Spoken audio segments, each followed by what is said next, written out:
I intended to make this chapter just a shot of the details or something more experimental. But in the end, I said, whatever, and made the animation you saw. I hope you liked it. It was made here in Unreal. I rendered and finished editing in DaVinci Resolve. Now, I want to make a small making of and show a very important technique for rendering multiple cameras and light setups simultaneously. Unlike the method I used in the corridor demo, where I placed one frame per camera, this is much more automated and uses the tools Unreal provides. The secret is to create a sequence called master sequence, and then other sequences named camera 1, camera 2, and camera 3. Each of these camera sequences will be inside the master sequence. I'll make a new folder and, as always, right-click Level Sequence. I'll also create new sequences. Use Ctrl-D to duplicate the first sequence and Ctrl-Shift-S to save all of them. Now double-click on the master sequence. It's currently empty. With this sequence open, we'll add a shot track. It's the third item from the bottom. Now we go back to the content browser and open each of these intermediate sequences to add a new camera to each. This icon adds a camera and enables a crucial option for this workflow, which I'll explain. Do the same with the other two. Perfect. I want you to pay attention to this small icon that looks like a lightning bolt. It means this object will only appear in this sequence. In the outliner, you can already see that it will filter by these types of objects. What's interesting is that we can do this with any type of object, not just cameras. And if you're thinking ahead, we'll do this with lights too. So, within each intermediate sequence, we'll add lights to this list and enable this function. But before doing that, let's add each of these intermediate sequences to the master sequence. Go back to the content browser. Double-click on the main sequence. Then, we return to the content browser and click and drag each of these other sequences. By default, it already comes with this number of frames. Go back to the content browser, click and drag, and place it at the end.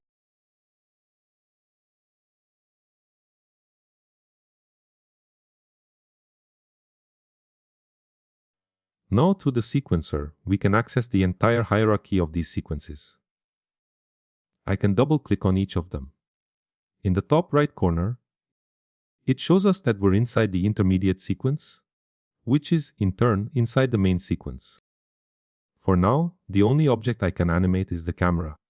But if I click this icon, the viewport takes the camera settings, and I can navigate here. Just to notice some differentiation, I'll place the first camera, which I have selected, on the left. I'll go back to the main sequence. Double-click on the second one and activate the camera again. Let's return to the main sequence and also click the camera button. Now the viewport will show whatever we set on the timeline of the main sequence. Click here to go back and hit play to test. Great, it's already working. I can navigate manually. So far, we've separated our main sequence into intermediate sequences, each with its own workspace. As I mentioned, we can add other objects that will only be active within this intermediate sequence. Let's do that with a light. Go back to the first one. Double-click. Let me check if I already have any lights in my scene. I only have that ambient light from the beginning. I'll add any light just for testing. I'll also split the viewport in two. In one, I want the selected camera, and in the other, the perspective view. You'll notice sometimes you click and drag, and it doesn't work. That's the one that moves. Perspective done. It always goes back to the character's feet, which is a bit annoying. But on the right, we have the camera, and on the left, the viewport for us to work. I usually keep it in unlit mode because otherwise my 3D card will have to render two viewports here. I accidentally added a keyframe, so I selected it and deleted it with backspace. Let's see what we can do with this light.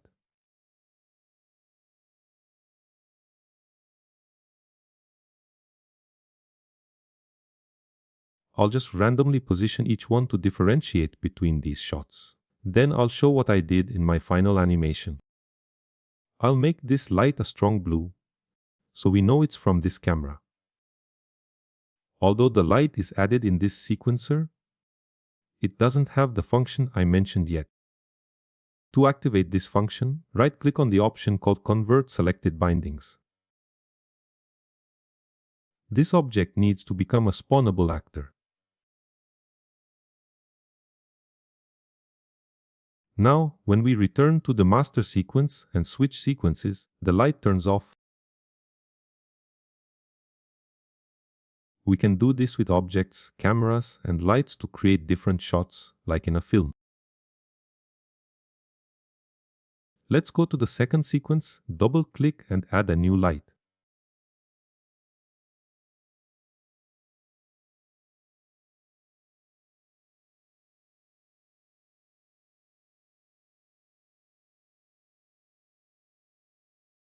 If the light doesn't appear automatically, just click and drag. Right-click, Convert Bindings, Spawnable Actor. Go back to the sequence and test it. It may seem like I moved the camera wrong, but every time you change sequences, we have to click again.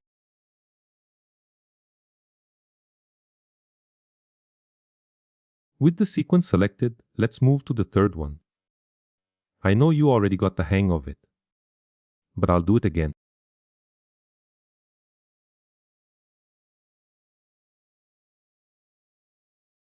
After setting up the sequences, cameras and lights, I started experimenting. As we saw in the turntable, the idea is the same. In each sequence, add the objects to be animated. Now let me show you each of my sequences, so you can see what I animated and how I organized it. Here's my master sequence. Click on this camera. In all of them, I animated the camera. What I did differently in each was, for example, in the first one, animate the background light moving and the blur. The focus starts on the hand and ends at the waist. In this one, I also animated the lights, not just the movement but also their intensity. One light on each side decreases intensity and moves behind the arms. This third light, just a point light, you can see in the left viewport. It starts at 0 intensity, then brightens and dims again. In the final cut, I trimmed around here to transition to the next shot. Finally, in the third shot, I animated the camera and focus, while the light stayed still. And that was it. There's something else happening. Let's go into each of these sequences to see the workspace. In the first sequence, look at what happens. It's at the beginning, with the light behind him being animated. And that's really it. The camera makes a small movement. I don't recommend it, but I really like to see it this way. I mentioned that I like to turn it off to save some memory on the 3D card, but it's very interesting to work in this viewport with all the lighting because even the camera is lit, which is funny. And here as well, the focal distance values were animated, and I simply chose a spot, picked a number, and clicked this middle button. If you want more granular control over the transition of these keyframes, you don't necessarily need to go to the curve editor. We can just select these keyframes, right-click, and choose the interpolation. In the previous example, I gave to transform it into linear, which is now out of the camera, but you can see there's this, and down here it's linear. I suggested going into the curve editor, but now you know it's also possible to right-click and select here. Let's look at the second sequence now. The camera moves up and down a bit, and I added a small rotation too, if I'm not mistaken. The two lights start here at the front, move back, and get darker. And at this point, the green light turns on and dims. Let's go to the curve editor and select the point light. And this is the graph of the point light's animation. I can navigate here within the editor. The other lights, the camera movement, selecting only the axis I edited here in location. Linear transition, and also the horizontal rotation of the camera, which in Unreal is called pitch. The yaw is the vertical rotation, and the roll is the rotation on its front axis. Let's move to the third sequence now. 2 clicks. Select something in the right viewport, and click on the camera button. We're navigating again in perspective and viewing the camera on the right side. There's a small camera movement, and the two lights are stationary this time. Finally, I added a subtle camera shake effect. It's quite tricky to see because it should be extremely subtle. To create this camera shake is quite strange, like everything in Unreal. I chose to add this effect here. You can place this object in the sequences folder, but you can put it in any folder. Just right-click and add a new blueprint class. In the search box, type shake, and I chose this camera shake base. Give it any name. Double-click to open it. It opens the blueprint editor, and if you close and open it again, it opens on this screen where we already have access to the settings.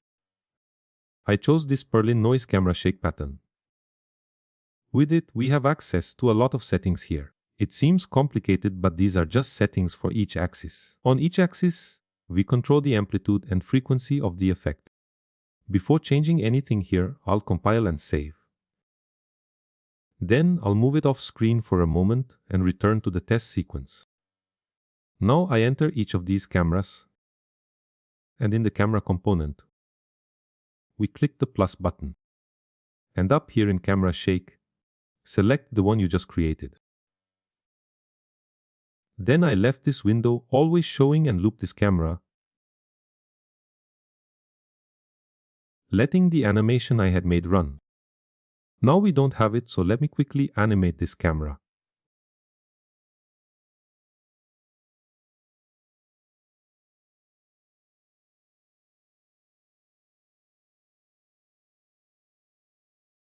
Perfect, the animation is running. Place this window here on the side, and the first thing is to change the duration.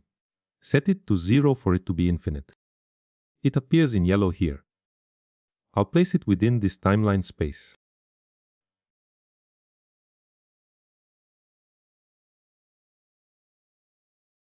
Now all the values for it to create this camera shake, regarding location, rotation, and even its field of view. I recommend starting with just rotation because it's the most natural movement when a human holds a camera. So here in location, just remove the amplitude.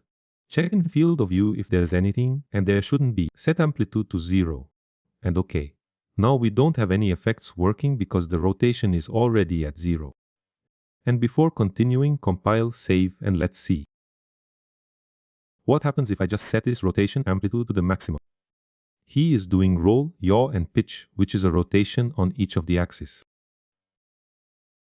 If I want to experiment with each axis separately, I set 0 here, 0 on this amplitude, and 0 on this other amplitude.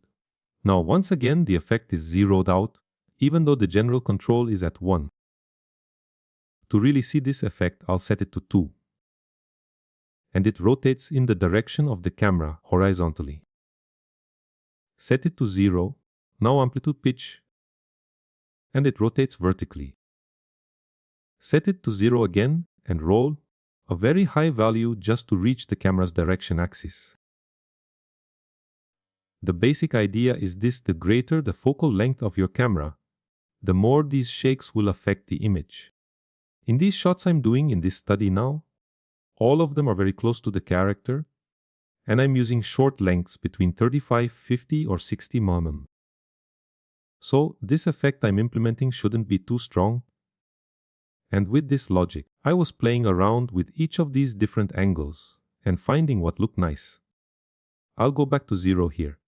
As I mentioned, I suggest starting with the yaw. The amplitude is the intensity of the movement, and the frequency is how often it moves per unit of time. I'll set a higher value just for testing. So it's moving from left to right, but the frequency is at 1. If I increase this frequency, it will move much more. Let me stop here. Now I decrease the amplitude and increase the frequency again. So now the movement space is smaller, but it moves with this high frequency, and that's basically it. To avoid doing these tests in real time, which took a while to figure out, I'll just show the values I used in my final animation. I'll go back to my sequence and return to the first camera. Here it is. Location is set to 0. I preferred working only with rotation. A value of 0.5 in both general settings, and then just a little in yaw. Amplitude 0.2, frequency 0.5. The others are turned off. I didn't create other camera shake profiles because I used the same one for all 3 cameras. There's another thing you can do if you get excited about this effect. You can create one with higher values where the movement is smoother. Then create a second camera shake profile where the frequency can be a bit higher. Of course, without overdoing it, but you can combine the two. Just add another effect like this to the camera, like we did the first time by selecting the camera component, clicking this plus sign and adding it to the list. Obviously, other things I adjusted for this animation were the sensor resolution and the squeeze option. So, if you remember the techniques I showed with the anamorphic camera, I basically did the same thing here. I set the squeeze factor to 2, selected Super 35 for the film back, and then set a crop value of 239. And I didn't forget to reflect this resolution in the movie render queue. So, in the movie render queue, I created another configuration and set the resolution to match the camera sensor size. Otherwise, Unreal will try to distort your image, causing many problems, especially with anti-aliasing. While we're here, I also changed the frame rate to 30 frames per second, which was what I had set in my sequence. 30 frames per second. For anti-aliasing, I set it to 1 and 8 because I knew it would be a very dark scene. And when it's animation, I don't try to make anything perfect. This is how I try to solve the problem of rendering hundreds of images when I want to create any animation. I added just one variable to ensure the depth of field quality is at maximum. Here, we hover the mouse, and Unreal tells us the allowed values. By default in the viewport, this value is set to 2, which is already high quality and doesn't impact performance much. But when rendering, we can usually set a slightly higher quality. In the end, I rendered and ended up with a folder of almost 500 GP files. Then I took them to DaVinci Resolve and edited to create the animation you saw. I added sound, cut the video and extended their duration a bit. Anyway, all the editing techniques that aren't part of this course. And that's it. I hope you enjoyed it. Throughout these 3 videos of this character, we learned to create a technical presentation lineup, a turntable with neutral lighting, and finally, these more experimental shots. And in the end, I got excited and decided to make an animation for you. I think with this, you can explore a lot and start extending the knowledge I've shared with you. So, good luck with your studies and see you in the next video.